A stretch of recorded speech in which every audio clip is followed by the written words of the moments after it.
while we're setting up, I'll just introduce myself. My name is Clarissa Esguerra. I am Curator of Costume and Textiles at the Los Angeles County Museum of Art.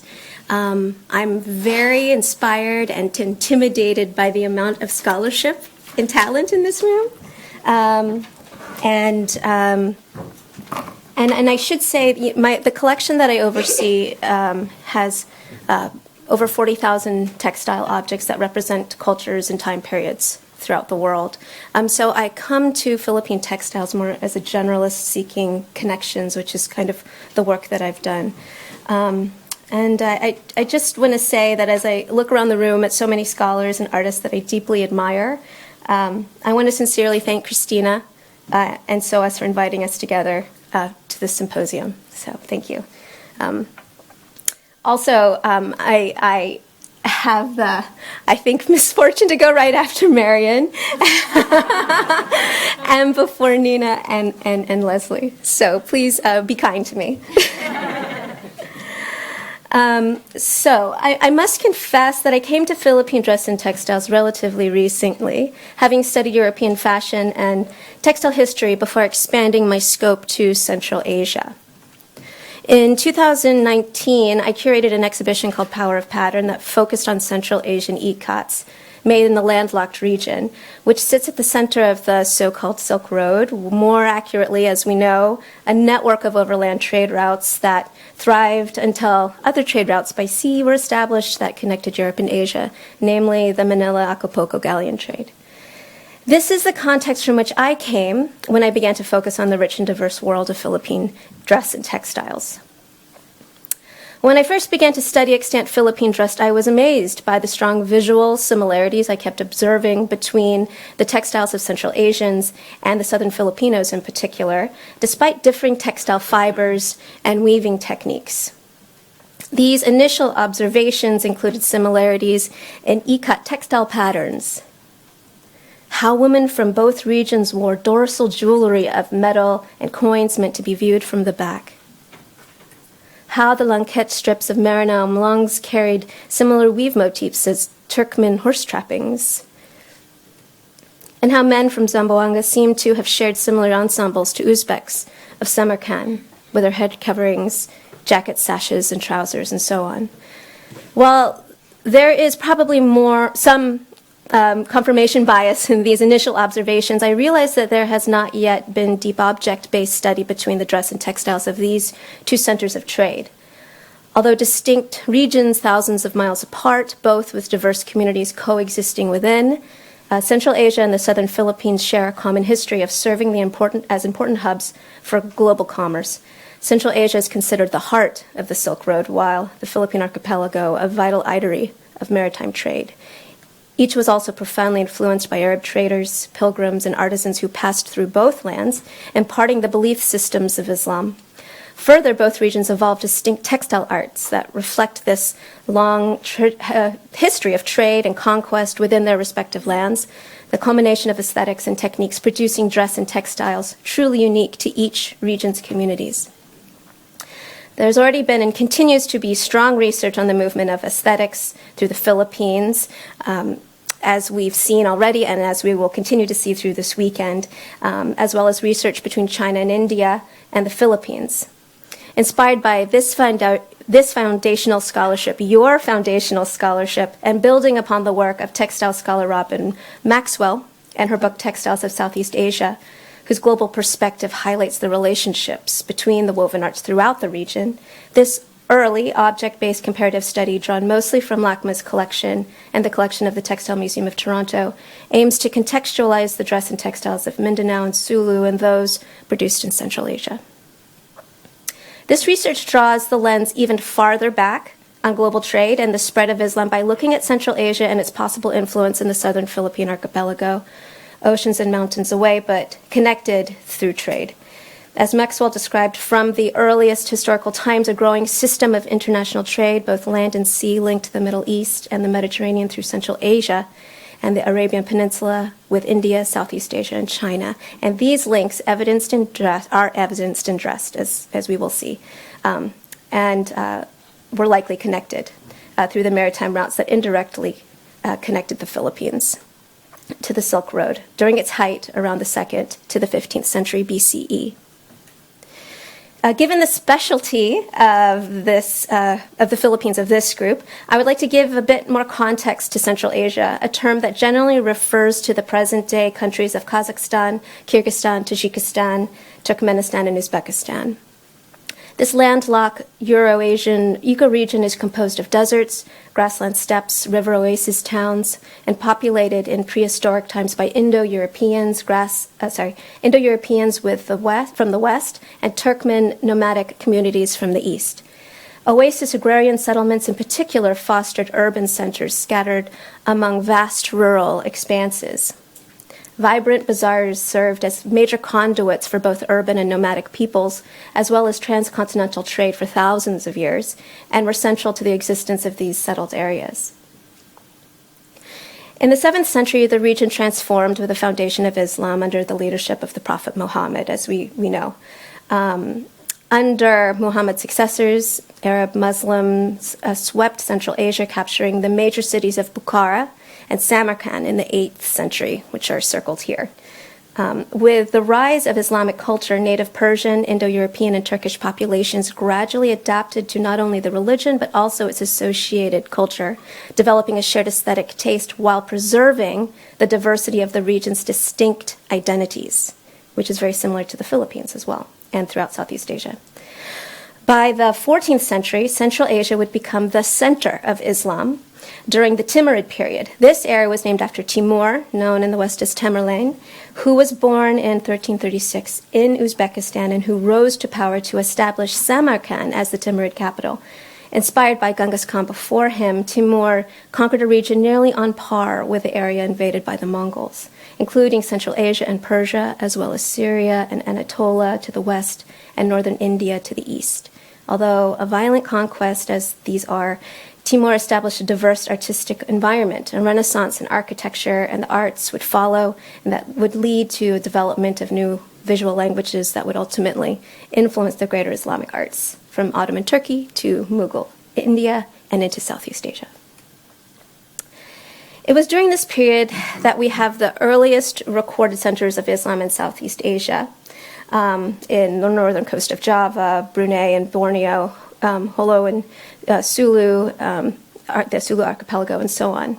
The Timurid period lasted until the Portuguese established a maritime trade route around Africa's Cape of Good Hope in 1498, and that negated the need to travel through Central Asia, which weakened the Timurid Empire.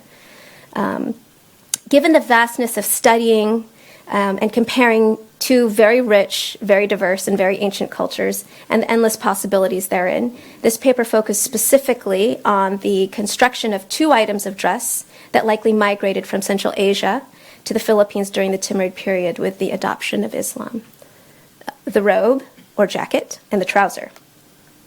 By doing so, we look at the tailoring of these two garments as they were generally worn in both regions and how they may compare to one another.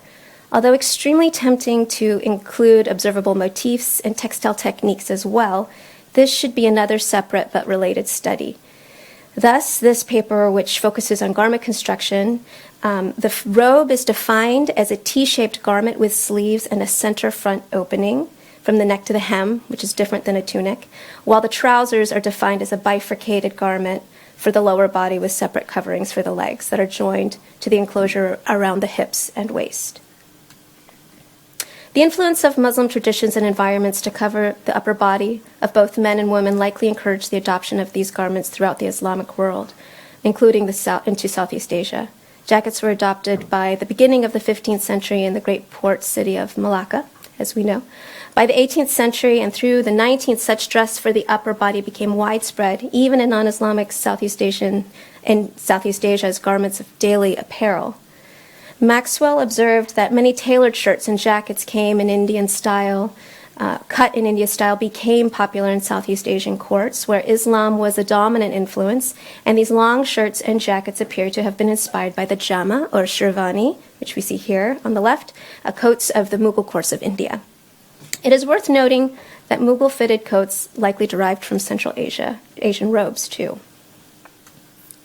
In observing a sample of 19th century robes from Central Asia in LACMA's collection, we see that they were largely cut in two ways. Cut straight in a T-shaped robe called a chapan on the left, and a more fitted T-shaped robe called a munisak, where the sleeves are tapered slightly to the wrist, the robe is cut close to the waist, and the skirt flares from the hips to the long hem. The latter style was typically worn mostly by women in Central Asia, but we also see variations of the shaped robe in the dress of Persians, Ottomans, and Indians, which were worn by both sexes. Here we see a shortened bottom hem, but generally a similar cut. The fullness of these robes at the hip were achieved in a variety of ways, included pleating, gussets, and curved seams. But in all of these cases, there was an immense consideration of cutting and tailoring the robes to not only fit the wearer, but also to maximize the use of a length of precious hand-woven, hand-dyed cloth using rectangular and triangular pattern pieces. We see both the T-shaped robe or jacket and the shaped style also in the southern Philippines. And I should note that these labels, these captions here are very, very reduced because there's a tremendous amount of research that we still have to do at LACMA to properly identify all of the techniques and the original makers and communities. Although much shorter, we also observe that from early 20th century examples, a careful use of the fabric, a similar fit, and a variety of tailoring methods to achieve the silhouette. For example, regardless if it is a T-shaped or fitted, it has short fence at the lower side seams, just like the Central Asian robes. Although closures and collars vary, the overall body and sleeves remain consistent. This jacket, in particular, has two sets of gussets above and below the waist with decorative embroidery along the seams and at the piecing apex. It's beautiful because it's both decorative but also functional. And we also see a decorative treatment in the shaped waist in Central Asian robes too, although a very, very different technique. I suspect there are some examples, and I don't have a picture of it, where they also do embroidery, and this one they kind of fudge it and just put a looped piece over that section. The major difference between both styles of robes or jackets between the southern Philippines and Central Asia are the textiles, which seem to be an extension of the weaving traditions of a particular region, in addition to the length of the hem.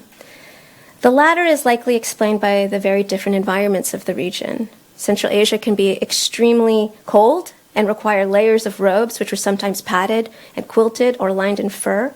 For Southeast Asia and its tropical climate, less fabric was needed to achieve the dominant silhouette of the torso, and there was no need to layer these jackets to the degree that they were layered in Central Asia. This same adoption of Central Asian trousers followed with the jacket into Southeast Asia when the wearer did not don the ubiquitous tube or wrap skirt. Trousers were generally worn by men and also women wherever Islamic culture spread, and they were usually made, like jackets and robes, with minimal cutting of the cloth, with either triangular or rectangular gussets at the join between the legs for optimal movement.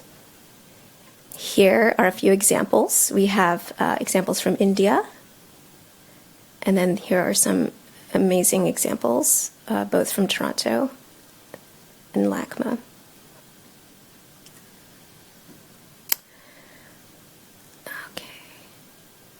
This left one is amazing.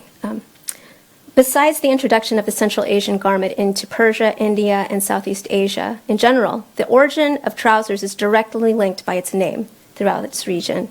In Javanese, this garment is called shruwal. In Malay, a salwar. In Tausug, a sawal. In Persian, a shalwa. While in Turkish, Hindi, and throughout Central Asia, it is a shalwar.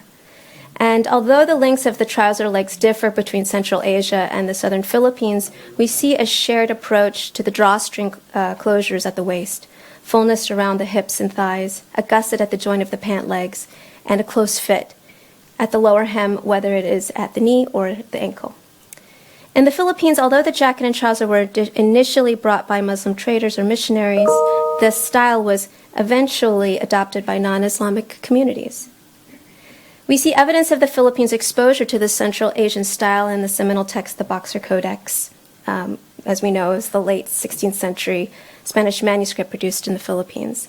This illustration is of a Tartar couple, a term used by Europeans to describe nomadic Turkic people that lived under Mongol rule in Western Asia and the steppes of Central Asia.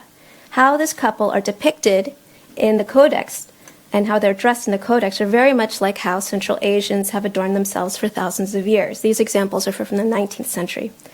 And here we see fitted robes, often with sleeves that covered their hands, and with, although these dress forms don't have them, trousers. Here, the female figure may have been drawn with a large skirt that outlines the legs, but in actuality, she would have worn shalwars as well if they were Tartar. This illustration may have come from the European illustrator's translation of a female's garment. European women did not adopt trousers in large numbers until the early 20th century, and that both sexes wore both the robe and the trouser in Central Asia is key in understanding this style's evolution and its eventual migration into Southeast Asia. And that is because this style evolved from a history shaped by a key component to land travel, the horse. And I'm so glad that we got to go to the British Museum yesterday to see the Silk Road show, because these pictures are better than the ones I had originally. The horse that we are familiar with today, and which fueled both conquest and trade over long distances overland, were first domesticated in Central Asia 5,500 years ago. There, they were bred to be larger, stronger, and faster, so they could not only be valuable forms of transportation through deserts and over mountains for long distances, but also an essential component to nomadic life, in addition to the camel. This was amazing. The robe was cut down the center front to accommodate riding a horse. The shaping of the robe at the waist was not only for fit around the torso for warmth, but when held closed with a sash or a belt, the robe skirt more easily draped on the lap of the rider when open at the center front. Archaeological evidence dating to the 5th century BCE from Turkic people in western Siberia points to the earliest center front cup robes coming from Central Asia. Scholars also, from both historic Turkish women's robes on the left, called antari, as well as European robes adopted by men for at-home wear called the banyans, point together to the shaped styles of Central Asia for their roots of evolution, noting that the lifestyles and climate conditions of those dealing with horses and animal husbandry led to the invention of clothes suitable for these conditions. In addition to the robe, the trouser allowed for greater comfort in riding the horse as well. Women in Central Asia always rode astride, which is why they too adopted the trouser as well as the robe. In fact, the participation of the Chinese in the Silk Road began in the 1st century when a Chinese imperial officer and explorer traveled westward, reaching present-day Uzbekistan and Afghanistan. He brought back news of his 13-year journey to Emperor Wu of the Han Dynasty, including his discovery of the superior war horses bred in Central Asia's Fergana Valley. In need of the horses to boost his military advantage, Emperor Wu sought and established routes to send Chinese missionaries for the animals, ultimately opening China to the west. But by the beginning of the 100s BCE, trade relations began with the Persian Parthians and the Western civilizations around the Mediterranean Sea, and the rest, they say, is history. Thus, although horses were not established in the Philippines until the conquest of Spain, the adoption of horse culture prior to the arrival of actual steeds is evidenced in the clothing in the southern Philippines. And again, looking at the Boxer Codex, there is evidence of a Tagalog people already wearing both the trouser and the jacket before Spanish colonization.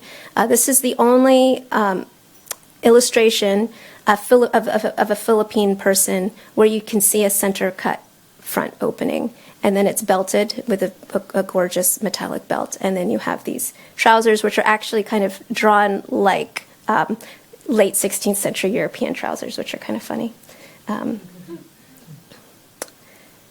Interestingly, and according to Maxwell, the shortened robe or jacket and trouser were initially restricted forms of dress to priests and soldier warriors when first adopted in Southeast Asia.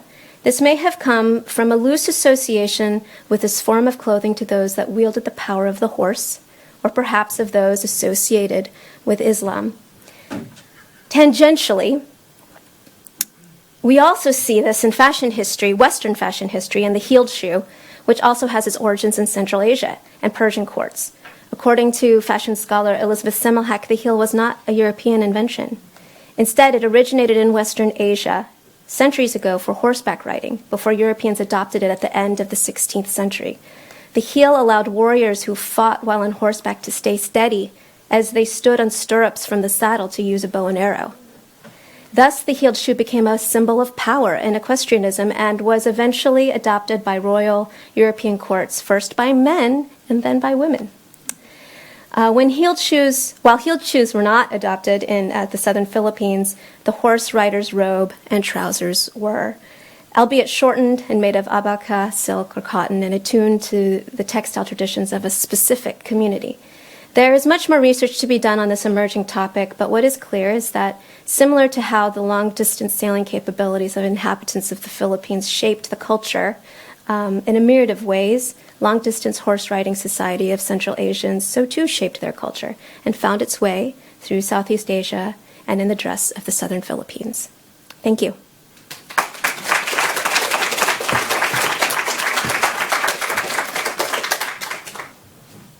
Thank you, Clarissa.